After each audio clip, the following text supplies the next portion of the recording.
Hoje nós vamos trabalhar com o texto que acabamos de ler, debaixo do título O Único Povo de Deus.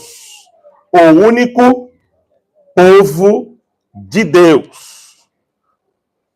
Você e eu não pertencemos a qualquer povo. Desde o dia que nós acreditamos em Cristo Jesus como nosso Salvador, nós pertencemos agora ao único povo, o único povo do Senhor. E isso, às vezes, a gente não valoriza como deveria. Às vezes, a gente precisa entender melhor passagem como essa para ver os privilégios que nós adquirimos quando nos tornamos povo de Deus. É preciso a gente entender essa passagem hoje com muito carinho e cuidado. Porque o maior dos privilégios que pode acontecer na nossa vida é podermos sermos chamados filhos de Deus. E nós somos seus filhos, meus irmãos. Nós temos um pai, nós temos uma família. Mesmo que o pai terreno nos abandone, o Senhor nunca nos desamparará. Essa é que é a nossa esperança. Essa é que é a nossa viva esperança. Então vamos ao texto. O texto pertence ao capítulo 2. Paulo agora explica o que Deus fez por eles mediante a graça de Cristo. O que temos aqui é um contraste da situação deles, dos Efésios, como eles eram outrora e como agora eles são. E sempre lembre, é o mesmo contraste de onde você estava, como a gente viu domingo passado, para onde você está agora. O Paulo agora trabalha, o que temos aqui é aquele contraste entre a situação anterior e para a nova. E o que Deus fez por nós e pelos Efésios, agora o apóstolo Paulo apresenta como grandes privilégios da obra de Cristo na cruz do Calvário. Veja só, volte um pouquinho para capítulo 2, verso 1. Ele vos deu vida, estando vós mortos nos vossos delitos e pecados, nos quais andaste outrora, segundo o curso deste mundo, segundo o príncipe da potestade do ar, e do espírito que agora atua nos filhos da desobediência, e entre os quais também todos nós andamos outrora, segundo as inclinações da nossa carne, fazendo a vontade da carne e dos pensamentos, e éramos por natureza filhos da ira, como também os demais. Esse é o quadro mais terrível das Escrituras. Agora compare com verso 11 e verso 12. Portanto, lembrava-se que outrora quando? Quando nós éramos filhos da ira, quando éramos filhos da desobediência, quando andamos segundo a inclinação da nossa carne e do pensamento, quando andávamos por nós mesmos. Portanto, lembrava-se de que outrora vós, gentios na carne, chamados incircuncisão, por aqueles que intitulam circuncisos, ou seja, aqueles que são judeus, original, na carne, por mãos humanas, naquele tempo estavam sem Cristo, separados da comunidade de Israel, estranhas alianças da promessa, não tendo esperança e sem Deus no mundo. Veja, o apóstolo Paulo está repetindo o modelo de 1 a 10, ele faz a mesma coisa de 11 a 22. É preciso você entender que o apóstolo está espelhando a primeira parte do capítulo 2 de maneira diferente. No capítulo 2, de verso 1 ao 10, o apóstolo Paulo está exaltando a obra de Cristo e a salvação somente pela graça. Na 11 a 22, o apóstolo Paulo está agora mostrando claramente os efeitos dessa graça no privilégio que agora temos alcançado. E o grande privilégio é ser povo de Deus. É ser povo do Senhor. Então vamos mais para o próximo do texto. A partir do verso 13. Mas, olhe, volte um pouquinho no verso 4 do capítulo 2. Mas Deus. E agora o verso 13 do capítulo 2. Mas agora em Cristo Jesus. Vós que estavais longe, fostes aproximados pelo sangue de Cristo. Paulo agora apresenta os privilégios que nós, como gentios, que não éramos judeus originais, recebemos com a obra de Cristo Jesus, concedidos pela graça somente que há no Senhor. O primeiro grande privilégio. Nós estávamos longe e agora nós estamos perto. Nós fomos aproximados. Veja se não é isso que diz o verso 13. Em Cristo Jesus, vós que estáveis longe, fostes aproximados pelo quê? Pelos nossos esforços? Pelas nossas obras? Por aquilo que a gente faz? Não. Pelo sangue de Cristo. Que maravilha. Agora, nós não estamos mais longe. Longe de Deus, servindo a outros deuses, como os Efésios estavam, a Diana dos Efésios. Você certamente que pode ter até sido criado dentro da igreja. Privilégio de poucos aqui, certamente. Mas, em algum momento, você entendeu que você precisava tomar uma decisão de fé, mesmo sendo criado na igreja. Algum momento, você entendeu que a sua vida passou a ser diferente. É nesse momento que a obra de Cristo faz todo sentido para você e a aplicação do Espírito nela, através não apenas dos nossos conhecimentos, esforços intelectivos, não, mas a operação de iluminação do Espírito na sua vida. Aí o Espírito vai e te ilumina e agora você compreende que não precisa mais adorar a deusa Diana dos Efésios. É isso que os Efésios passavam, eles adoravam a deusa Diana. Eles compravam os seus pingentes, suas correntes. Eles eram idólatras. Eles estavam longe. Longe, nós também estávamos. Nós também tínhamos a nossa idolatria. Nós também chafurdávamos na lama da idolatria. E agora, nós fomos aproximados. Agora, a distância que existia, Deus agora trouxe. E qual é esse fio condutor? Qual é essa corda que puxa a gente para perto dele? O meu esforço, a minha capacidade de ler as escrituras e entendê-las, o quanto eu sou bom filho, o quanto eu sou bom pai, o quanto eu sou bom marido, o quanto eu sou bom amigo, não. A corda que traz a gente para perto, ela é feita de sangue. Ela é a corda do sangue de Cristo que nos atraiu e purificou o nosso pecado. Hebreus diz que sem derramamento de sangue não há remissão de pecados. Hebreus capítulo 9, 22 diz que o sangue de Cristo é precioso para purificar todos os nossos pecados. E é esse sangue que faz o caminho agora de volta a Deus. Ele nos aproxima pela obra magnífica da cruz. O caminho, o acesso de volta ao Pai. Jesus disse: ninguém vem ao Pai senão por mim. E ele mesmo disse: eu sou o caminho, a verdade e a vida. Ninguém vem ao Pai senão por mim. O caminho que nos traz de volta, o caminho que nos aproxima é a obra de Cristo. Agora fomos aproximados a um ponto de fazermos parte do povo. Não é apenas dizer, chega aqui, fique aqui. Não. Nós fomos aproximados ao ponto de ele abrir a porta, mandar-nos entrar, dar uma roupa e um anel e colocarmos sentados na mesa dele. Nós não fomos aproximados para ser colocado de escanteio ou num cantinho mais distante, não. Ele escancarou a porta, ele trouxe-nos para dentro, nos deu um banho nos purificando, colocou-nos a roupa digna e agora faz a gente assentar na sua mesa como filhos amados do Pai. Essa é a obra da aproximação. É isso que ele faz.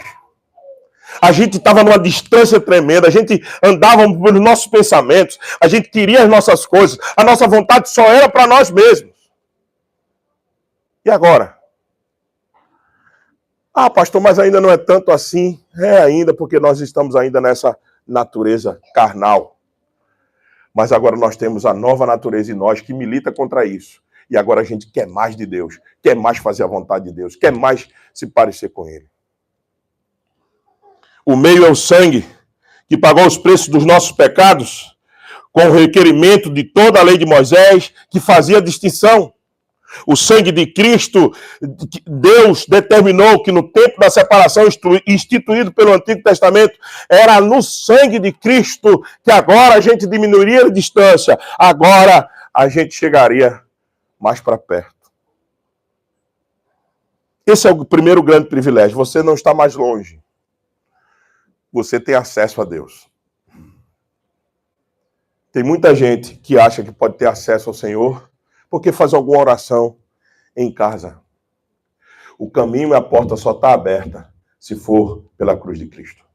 Se for por crer na obra do Senhor. Senão o caminho está fechado, a distância continua mantida e as pessoas continuam longe. Se você quer se aproximar por você mesmo, já lhe digo, não terá sucesso. Agora, se você se aproxima humildemente, acreditando tão somente na obra de Cristo Jesus, esse sangue é poderoso para te trazer para perto e te colocar agora do lado dele. De outra maneira, nós estamos longe. Segunda coisa, segundo grande privilégio.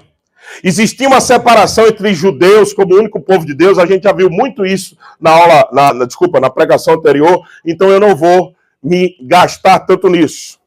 Mas eram os judeus o único povo de Deus.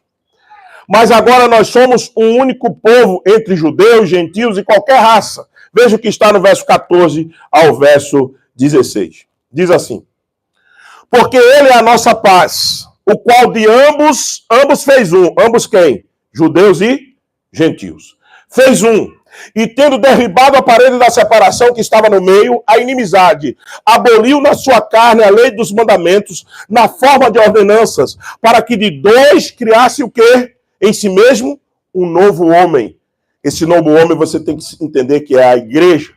A igreja é composta agora de judeus e gentios, fazendo a paz e reconciliasse ambos, de novo, judeus e gentios, em um só corpo com Deus, por intermédio da cruz, destruindo por ela a inimizade. E vindo, evangelizou paz a vós outros que estavais longe, e paz também aos que estavam perto. Segundo privilégio, nós agora formamos um único povo de Deus.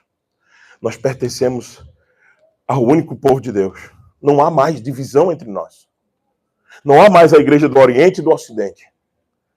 Há uma única igreja, criada em Cristo Jesus. De ambos os povos, judeus, Deus fez um único povo. Mas como é que ele fez isso? Primeiro, o texto diz que ele derribou a parede da separação. Veja o verso 14. Fez em um derribado a parede da separação que estava no meio. Como é que ele derrubou isso? Essa parede era feita das leis que eram dadas para Israel e para Moisés. Elas criavam uma parede de separação entre judeus e Deus e às vezes não, sobretudo, entre judeus e os demais povos. Como é que era isso, pastor? Só os judeus tinham circuncisão, só os judeus tinham calendário, só os judeus tinham cronograma de festas. Isso era a barreira de separação entre nós e os judeus. E às vezes essas mesmas instituições da lei de Moisés separavam judeus de Deus. Porque ao invés de obedecer às leis estipuladas por Moisés, no sentido de se aproximar, eles faziam de qualquer maneira, isso afastava-os de Deus. Então existia uma parede de separação. Existia uma parede de separação entre os próprios judeus e Deus, entre os judeus e os gentios. E essa parede, ela é simbolizada de forma categórica no santuário, no templo. E pela parede que impediu os gentios de entrarem no templo sob a pena de morte. Vocês sabiam que no templo existia um espaço físico apenas para os gentios? Eles chamavam de átrios dos gentios. Eles não podiam adentrar no santuário. Eles tinham que ficar à parte. Então eles estavam no terreno do templo, mas não tinham acesso aonde? Aos santos dos santos, aos santuários. Ele não tinha acesso a Deus. Eles estavam no mundo de Deus, mas não tinham acesso a Deus. Era assim a exemplificação do templo. Existia o átrio dos gentios. As leis, portanto, eram inimizades entre homens e Deus. Mas, louvado seja o Senhor, que Cristo veio, cumpriu com toda a lei de Moisés. E quando ele foi à cruz, o que é que o narrador dos evangelhos diz? Que o véu do templo fez o quê? Se rasgou de alto abaixo. Ei, você sabe quanta espessura tinha o véu do templo, mais ou menos? Nenhum homem poderia rasgar. Nenhum homem poderia extinguir a separação que existia entre o Santo dos Santos e o santuário. Eram quase 20 centímetros de espessura. Um negócio que em homem nenhum rasga. E ele é rasgado de alto a baixo, para dizer que de onde veio a ruptura? De cima, na cruz do Calvário, rasgando o véu do templo de alto a baixo, agora deixando o templo único, de acesso para todo mundo. Cristo fez isso. Cristo extinguiu a barreira. Cristo jogou por terra a parede. Cristo tirou o obstáculo que impedia todas as nações a vir a Ele. Agora nós estamos aqui, na América, no contexto de igreja de imigrantes, louvando ao Senhor, adorando nessa terra. Por quê? Porque agora todos os povos, louvem-te os povos, ó Deus, se lembra de Davi? Louvem-te os povos, ó Deus, louvem-te os povos todos. Davi tinha consciência que um dia chegaria a hora de que todas as nações da terra adorariam esse Deus. E chegou. E agora nós somos um único povo, porque ele derribou a parede de separação. O que ele fez mais para nos tornar um único povo, além de derribar a parede da separação? Deus fez isso abolindo as demais leis, as ordenanças da carne em Cristo. Veja se não é isso que está no verso 15. Aboliu na sua carne a lei dos mandamentos na forma de ordenanças, para que de dois em si mesmo criasse um único povo, fazendo a paz. Isso é a morte de Cristo. Ele ofereceu um sacrifício único e decisivo pelos nossos pecados. É isso que diz Hebreus. Ele entrou de uma vez dos santos e ofereceu-se como sacrifício para perdoar os pecados do seu povo e para satisfazer a justa ira de Deus. E agora? Agora, por causa disso, ele aboliu todas as ordenanças. Não é mais a lei que nos salva. Você vai cumprir que código legal para te salvar? O código que você criou na sua cabeça, a sua moralidade? Não existe mais. Acabou. Ah, não, pastor, mas e os 10 mandamentos? A gente não tem que cumprir os 10 mandamentos, pastor? A gente não cumpre mais os 10 mandamentos para sermos salvos. A gente tenta cumprir os 10 mandamentos porque ele é o caráter santo de Deus. E nós, como seus filhos, queremos viver de acordo com o Pai nos ensinou. Você não cumpre mais os 10 mandamentos para garantir a sua salvação. Até porque vai tentar fazer isso. Se você conseguir cumprir um, já esteja satisfeito. Por exemplo, o primeiro, não terás outro Deus além de ti. Além de mim, desculpe. Não terás outro Deus além de mim. Mas, muito provavelmente, o seu principal Deus é o seu eu, o seu ego. E quando ele se assenta para dominar a sua vida, ele já tomou o lugar de Deus. E é por isso que o mandamento fica mais afeiçoado a nós, de uma maneira mais que se parece com a nossa vida, é justamente esse. Não tereis outro Deus além de mim. Muitas vezes nós somos o Deus da nossa vida. Nosso eu. Nosso ego.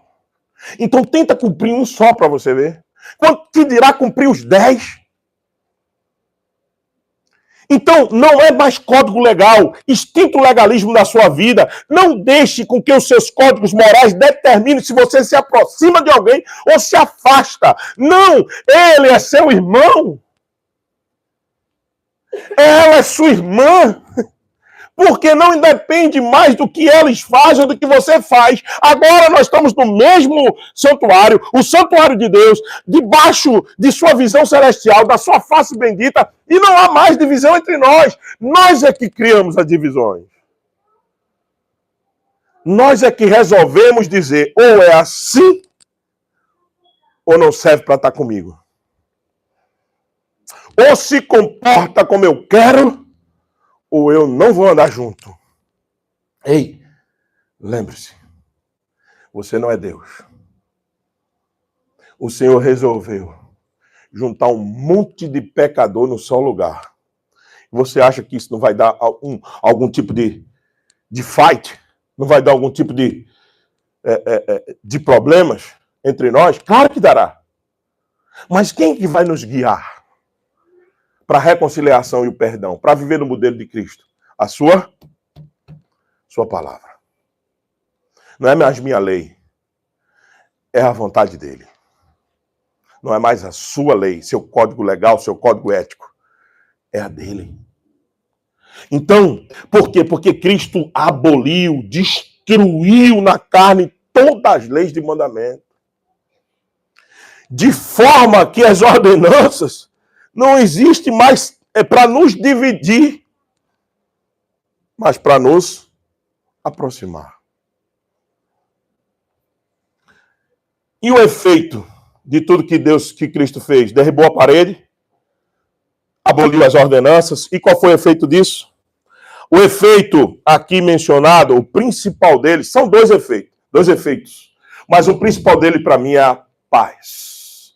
Veja o verso 14, como é que começa. Porque ele é a nossa paz. Veja no verso 15, parte B, tem o quê? Aboliu na sua carne a lei dos mandamentos da forma de ordenança, para que de dois criasse em si mesmo um homem, fazendo o quê? A paz. E reconciliasse ambos em um só corpo com Deus por intermédio da cruz, destruindo por ela a inimizade, e vindo, evangelizou o quê? A paz. A vós outros que estáveis longe, e paz. Também aos que estavam perto. Entre nesses 4 versículos, do verso 14, 15, 16, 17, a palavra paz se repetiu 4 vezes.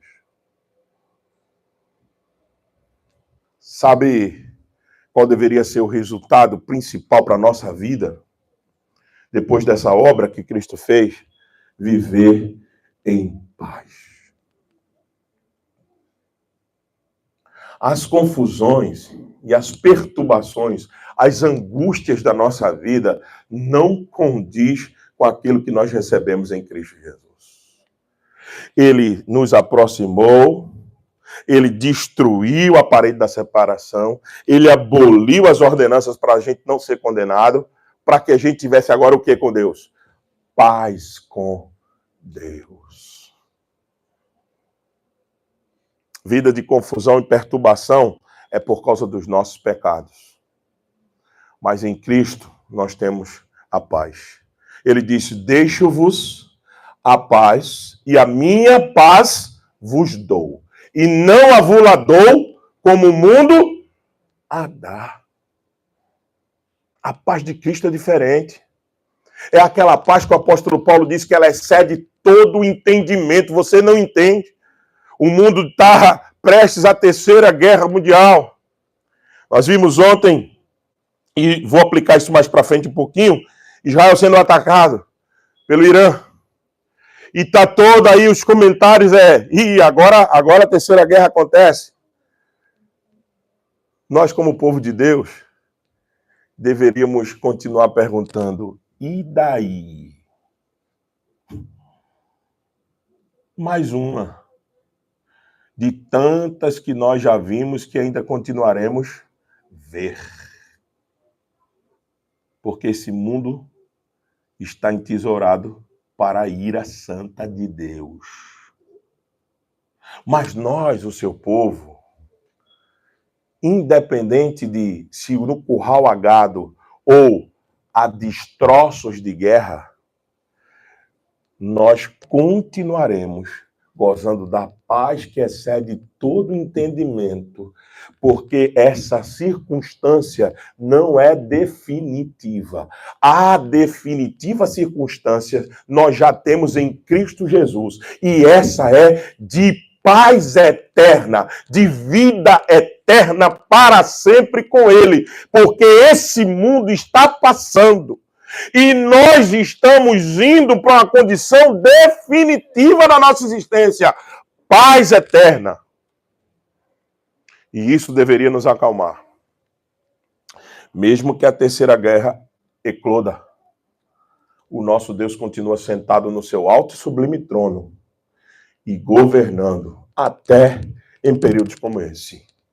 Porque ele tem os seus propósitos de fazer a sua igreja fortalecida.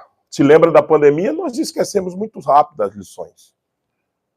Pandemia, todo mundo disse, agora acabou tudo. Agora já era, vamos tudo morrer. E um desespero. Ei, Deus não estava torcendo para que o vírus invisível do Covid-19 deixasse de matar tanta gente. Deus estava controlando. Porque Deus não torce, ele controla. Deus não está assim esfregando a mão, dizendo, oh meu Deus, que Estados Unidos não reaja ao Irã. O que eu vou fazer? Não. Ele está controlando as circunstâncias nesse momento. E nada acontecerá sem que ele domine e sem que os seus propósitos triunfem em cima de qualquer cenário. Por quê? Porque ele nos deixou a sua paz. Paz. Paz. Nós podemos viver em paz, mesmo no mundo tão conturbado como esse. Nós podemos viver em paz, mesmo se as doenças nos atinjam. Nós podemos viver em paz, mesmo se doenças terminais nos assolem. Nada pode roubar mais a nossa paz, porque ela foi nos dada no sangue precioso do Senhor Jesus Cristo. E ele continua governando todas as coisas. Terceiro privilégio que o Senhor nos concede é acesso a Deus. Veja o verso 18, por favor. Porque por ele ambos temos acesso ao Pai em um só Espírito. Antes, exclusividade dos judeus, através do sistema sacerdotal, do templo, do tabernáculo, só quem tinha acesso a Deus era o povo judeu. Através das orações, os seus sacerdotes, a casa de Arão, é que fazia os sacrifícios do templo, para que o povo se aproximasse, ou seja, só judeu entrava no Santo dos Santos. Agora não. Agora, o acesso está liberado a todos nós, porque o véu do templo se rasgou de alto a baixo. Quando Cristo morreu, ele abriu a porta da sala e deixou todo mundo entrar. Agora não há mais exclusividade de povos, de raças, de tribos, de língua. Não, agora todos os povos, todos têm acesso a Deus, ao Pai. Acesso livre, em qualquer lugar, em qualquer tempo, em qualquer época, em época de guerra ou de tranquilidade, em época de fome ou de grande prosperidade, em todas as épocas o acesso está liberado. Em todos os lugares o acesso agora está permitido, não tem porta mais que nos impeça. Não, você, meu irmão e minha irmã, não precisa mais de pastores ou sacerdotes, ou o que eles chamam aí fora de apóstolos, ou sei lá o que, anjos, arcanjos, bispos. Você não precisa de nada disso. O véu está rasgado, você no quarto da sua casa, você na cozinha da sua casa, você leva os seus pensamentos a Deus, ora ao Senhor, e Ele de lá te ouve, te responde. Você não precisa de mediação, você não precisa de ninguém mais, a porta está aberta. Escancarada. Você não é mais escravo de nada, nem de nenhum sistema, nem de ninguém. Você é livre. Você é livre para acessar ao seu Deus a hora que você quiser. A hora que você quiser. Isso é o grande privilégio da obra de Cristo na cruz. Quarto privilégio, eles foram feitos família de Deus. Nós também somos agora famílias de Deus. Verso 19. Assim, já não sois mais estrangeiros e peregrinos, mas concidadãos dos santos, e sois da família de Deus. Louvado seja o Senhor por isso. Você não é mais estranho a Deus. Você não está mais distante de Deus. Você agora, é o que eu disse, eu gosto muito da cena do Salmo 128. Bem-aventurado o homem que teme ao Senhor e anda dos seus caminhos. Ele será bendito quando ele estiver trabalhando. A sua esposa, no centro da sua casa, será uma videira frutífera. Diz a figura do Salmo 128. Ela estará alegre, será mãe de filhos, e ela com certeza estará satisfeita. E os seus filhos estarão aonde? No quarto, trancado com um device na mão, jogando o joguinho, passando o dia lá no mundinho dele. Os filhos estarão ao redor da mesa, como o fruto da oliveira. A mesa nas Escrituras é o sinal da comunhão. Eu gosto de mesa, eu perco muito tempo, muitas horas em mesa, principalmente se eu estiver com meus irmãos. Ontem nós experimentamos um pouco disso. Na sexta-feira, nossos grupos, a gente experimenta um tanto quanto disso. Então entenda, o que as Escrituras estão dizendo agora que você pode vir ter acesso e sentar na mesa com ele. Comer com ele. Viver o tempo todo com ele. Ele agora pode ser chamado por você de pai. E não do cara lá de cima. E não só apenas de criador de todas as coisas. Mas ele agora é seu pai. Você foi adotado em Cristo Jesus. Se seu pai terreno falhou, se sua mãe não cuidou bem de você, se eles não te deram o amor que você tanto precisava, tudo isso pode ser reconstruído agora na figura de Deus Pai, que nos aproximou em Cristo Jesus e nos trouxe como família e nos fez sentar na mesa.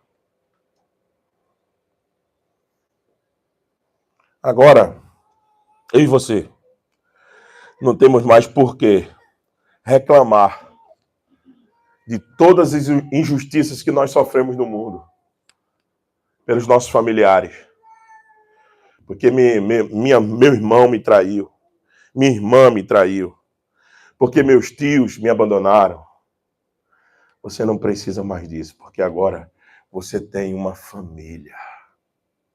Nós aqui devemos viver como uma única família, apenas vivendo em casas separadas. Mas aqui é a nossa casa principal, olhando um do lado para o outro. Viemos conversando aí, Luan, nessa manhã, e dizíamos isso no caminho do carro.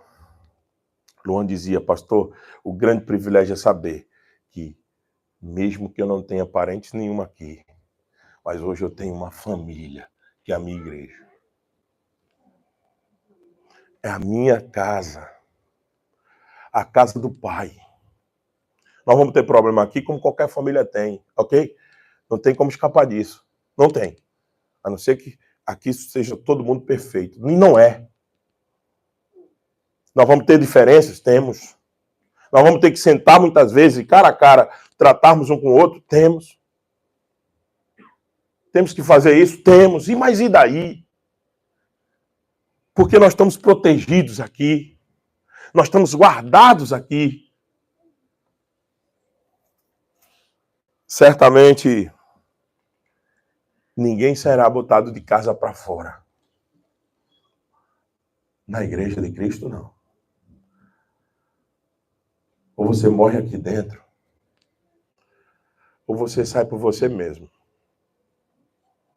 Às vezes colocando culpa em muita gente, mas esquecendo de olhar para você mesmo e vendo o que você poderia ter feito de forma diferente. E isso me refiro a verdadeiras igrejas que pregam o verdadeiro evangelho. Não estou me referindo a seitas e nem clubes sociais que a gente tem por aí. Estou me referindo a verdadeiras igrejas que amam o Senhor Jesus Cristo, que tentam viver a sua palavra. Sempre há o que fazer aqui, sempre há alguma coisa a cooperar, sempre há o que mudar, como na sua casa também. E por fim, a última coisa que em Cristo nós recebemos é a habitação perene dele conosco. Isso é uma coisa extraordinária. Veja o verso 20. Edificados sobre o fundamento dos apóstolos e profetas, sendo ele mesmo Cristo Jesus a pedra angular, no qual todo o edifício bem ajustado cresce para santuário dedicado ao Senhor, no qual também vós justamente estáis sendo edificados para a habitação de Deus no Espírito. Você pode imaginar de distantes, de afastados, de inimigos, agora para a habitação de Deus. Paulo compara, melhor dizendo, a igreja, formada dos judeus e gentios, crentes em Jesus Cristo, a um templo. A pedra angular, a pedra do fundamento, Cristo. E os tijolos que vão sendo postos em cima e construídos de vários lugares, de várias nações, de vários costumes, vários os povos. É assim a igreja de Cristo, miscigenada, misturada. E não tem problema com isso. E esse fundamento foi lançado pelos apóstolos e profetas, desde o Antigo Testamento, no Novo Testamento. É um templo vivo que está crescendo, sendo edificado cada vez mais. E ele cresce. Cresce como? Em número, mas cresce em santidade.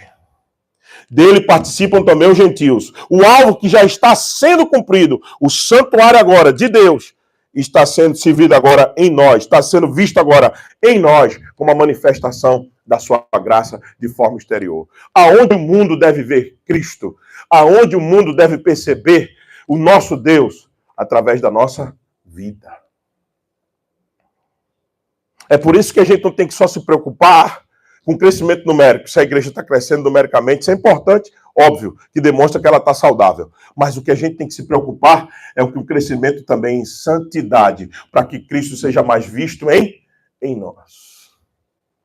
E cuidado, meus irmãos, com esse ponto. Às vezes a gente quer tudo deste mundo, se preocupando inteiramente com as coisas daqui, e esquecemos de que as nossas atitudes precisam se parecer com a atitude do nosso Cristo. Porque nós somos habitação dele. Habitação dele.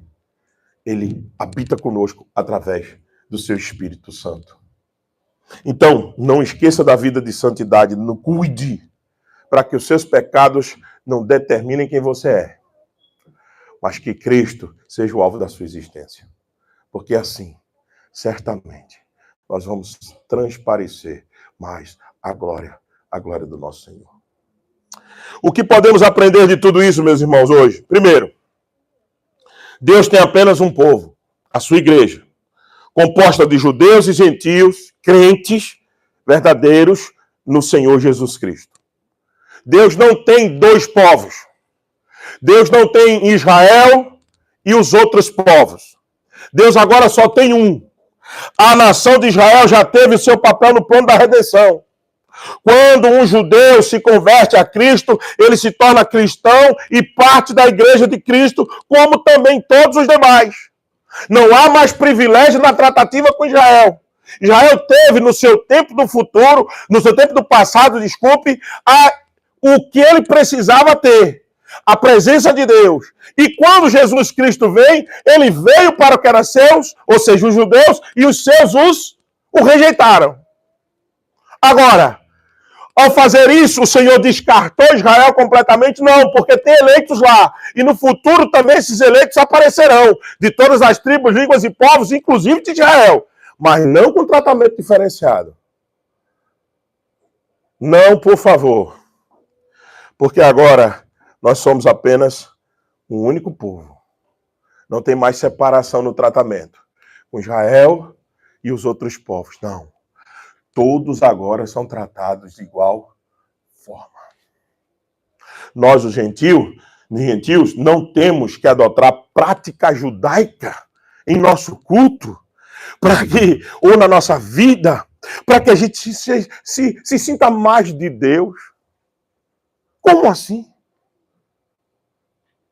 Porque o uso das coisas que era da cultura de Israel tem que estar em nosso culto, em nossa vida. Por quê? Porque Israel é mais privilegiado? Não mais. Cristo acabou com isso. Se você ainda vive com práticas judaizantes, é porque você não entendeu a grande obra de Cristo Jesus.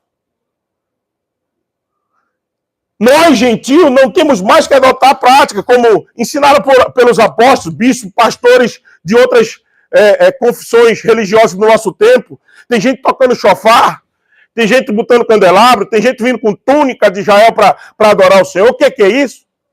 Eles não entenderam que Cristo já aboliu com todas essas práticas. A gente ama a cultura israelita, podemos amar, podemos admirar, podemos ir lá fazer uma visita, ok, histórica, não tem problema.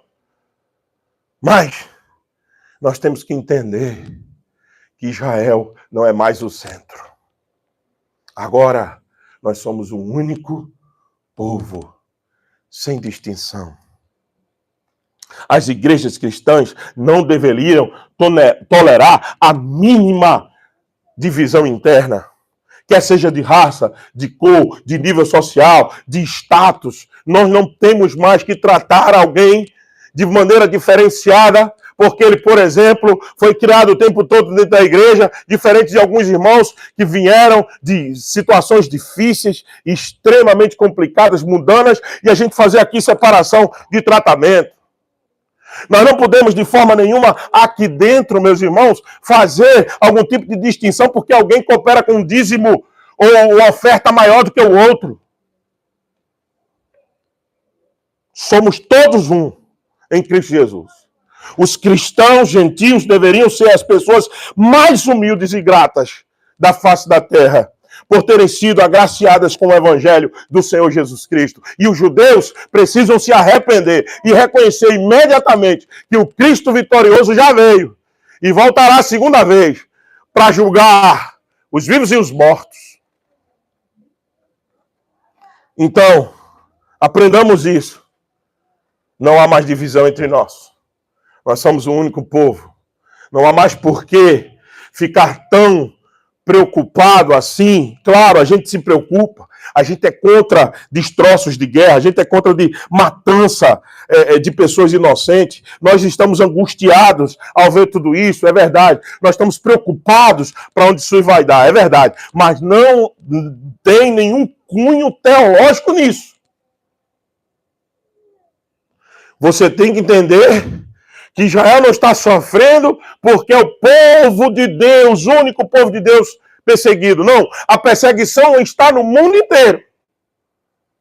Israel talvez esteja hoje. Eu não entendo de geopolítica, não é minha área, e nem quero. Mas talvez Israel esteja hoje sofrendo consequências das próprias decisões que tomou no seu passado. Entenda. Nós não queremos ver isso. Nós oramos para que isso pare, cesse. Nós somos contra qualquer tipo de morte de inocente e guerras. É o que a guerra traz muito. Para dar poder a alguns homens terrenos. Mas nós estamos dizendo que o evangelho do Senhor Jesus Cristo não privilegia mais ninguém, a não ser todos de igual forma. Todos aqueles que creram no Senhor Jesus são seu povo.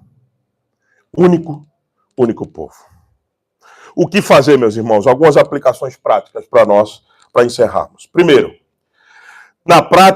viva na prática a paz que Cristo trouxe para nós. Você não precisa mais viver uma vida em guerra, em constante estar sempre armado. Desarme-se. Cristo veio e ministrou reconciliação, perdão, harmonia, comunhão entre os povos. Desfaça todo o propósito de guerra que existe dentro de você e estabeleça definitivamente que você vai desfrutar da paz que excede todo entendimento, e isso não em detrimento da verdade. Se você tiver que morrer pela verdade de Cristo, faça isso. Se eu tiver que entrar numa guerra por causa da verdade, farei isso. Agora, quando não há motivo, por que então procurar uma vida de desespero e angústia quando a gente podia viver em paz? Por quê? Por que a gente é tão acelerado para as brigas, para as confusões, para os desentendimentos. Slow down, vai devagar, desfruta da paz que excede em todo entendimento. Foi isso que ele veio nos dar. Viva como você pertencesse ao único povo. Não viva como nós tivéssemos grupos aqui dentro diferentes. Ah, porque a turma que veio de uma parte do país, do Brasil, outro que veio de outra parte. Não! Nós somos o povo de Deus, independente do local onde a gente esteja. Que nação a gente viva. Nós somos o povo do Senhor. Não precisa mais existir entre nós nenhum tipo de divisão. Agora, para que isso aconteça, você precisa de toda sorte querer, ter disposição para que essa discordância que às vezes existe entre nós momentânea, ela passe. Através de quê, pastor? De uma boa conversa, de aplicação de Mateus 18. Se teu irmão pecar contra ti, vai até ele. Argue entre ti e teu irmão. Se ele te ouvir, ganhasse teu irmão. Se ele não te ouvir, leva 2 testemunhas para que a verdade se estabeleça. Se ele ainda não te ouvir, leva para a igreja. Cristo ensinou o processo natural pelo qual a gente extingue do nosso meio as divisões. A gente se aproxima do outro. Mas nós preferimos nos afastar. Todas as vezes que você se afasta, você cria uma ruptura no corpo de Cristo, que é único. Você sabia disso? Então, se você tiver que pedir perdão para alguém hoje, peça. Se você tiver que se reconciliar com alguém, se reconcilie. Se você tiver que engolir o seu orgulho, sua vaidade e seus pensamentos, faça isso. Para que Cristo seja glorificado e para que você desfrute de verdadeira paz. Tem gente carregando o fardo do passado. Tem gente ainda sofrendo como Deus não tivesse já destruído todas as ordenanças, carregando leis, códigos éticos que ele colocou nas costas e ele vem arrastando há muito tempo isso na vida. Se liberte disso. O Senhor disse que o seu fardo é suave e seu jugo é leve. Por que isso? Por que carregar isso? Cresçamos, pois, juntos para sermos habitação do Pai Celestial na nossa igreja. Em todas as igrejas, mas na nossa também. Que a nossa edificação esteja na palavra, que a gente use os meios de graça, que a gente use a oração, a leitura bíblica, a comunhão, o perdão entre nós, a conversa santa, a comunhão santa, para que a gente cada vez mais se aproxime e viva como o único povo de Deus. E não viva como um povo separado. É muito triste, certamente, para o Senhor ver o esforço que ele fez na cruz e nos ver divididos. Mas certamente, de novo, quando ele voltar, ele mais uma vez, e agora de forma definitiva, acabará com toda a distinção que existe entre nós. Ele vai concluir a obra que ele começou. Ele já fez a primeira parte e já nos dá a condição de, no Espírito Santo, vivermos como um só corpo. Mas a gente ainda insiste em nos dividir. A gente ainda insiste em, como igreja, muitas vezes trabalharmos para os nossos próprios interesses.